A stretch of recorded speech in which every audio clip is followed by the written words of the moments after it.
একদিন বলল যে একটু পানি দাও, গরমকাল, গরম লাগলে একটু ঠান্ডা পানির চাহিদা বাড়ে। বলল যে একটু পানি দাও। হযরত ওমরকে একটা ঠান্ডা পানি একটা গ্লাস দেওয়া হলো। হযরত ওমর ওই গ্লাসটা ধরে একটুখানি পানি তার ঠোঁটের সাথে লাগার সাথে সাথে বেহুশ হয়ে পড়ে গেছে। সুবহানাল্লাহ বলেন।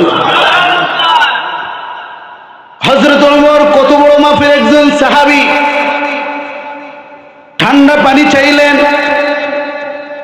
গ্লাসটা ঠোঁটের সাথে লাগানোর সাথে সাথে বেহুশ হয়ে গেছে।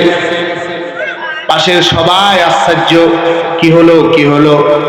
পানি চাইলো, পানি দিলাম, দরকার তো ছিল আর একটু তরুতাজা হওয়া, বেহুশ কেন হয়ে গেল? গায়ের মধ্যে পানি ছিটে যাওয়ার পরে অনেকক্ষণ পরে তার হুঁশ আসলো। হুঁশ আসার পর সঙ্গী সাথীরা জিজ্ঞেস করে, ইয়া আমিরাল মুমিনিন, আপনি পানিটুকু মুখে লাগানোর সাথে সাথে বেহুশ হয়ে গেলেন কেন? কি হইল?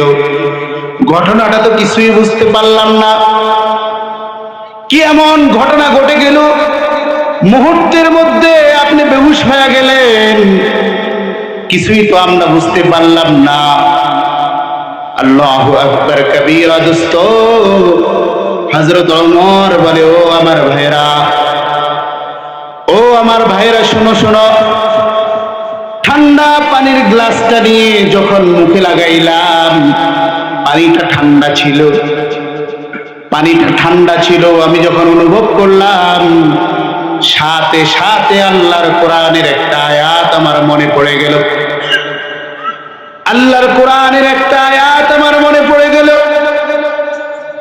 আল্লাহর কোরআনের আয়াতে আল্লাহ তাআলা বলেন, ওয়ানাদা আসহাবুল জান্নাহ ওয়ানাদা আসহাবুন নারি আসহাবাল জান্নাহ আন আফিদু আলাইনা মিনাল মা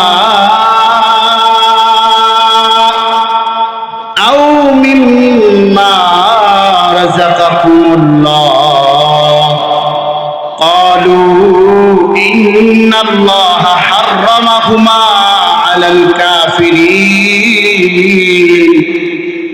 এই আয়াতটা আল্লাহ তাআলা বলেন, হযরত ওমর তেলাওয়াত করে শোনান।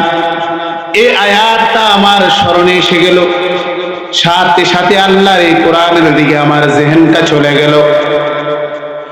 বন্ধুরা আমার মুসলমান, কি ছিল এই আয়াতের মধ্যে? যে আয়াতের দিকে জেহেন যাওয়া মাত্রই হযরত ওমর বেহুশ হয়ে গেলেন। আল্লাহর কোরআনে আল্লাহ তাআলা বলেন, ওয়ানাদা আসহাবুন নারি আসহাবাল জান্নাহ আন আফিদু আলাইনা মিনাল মা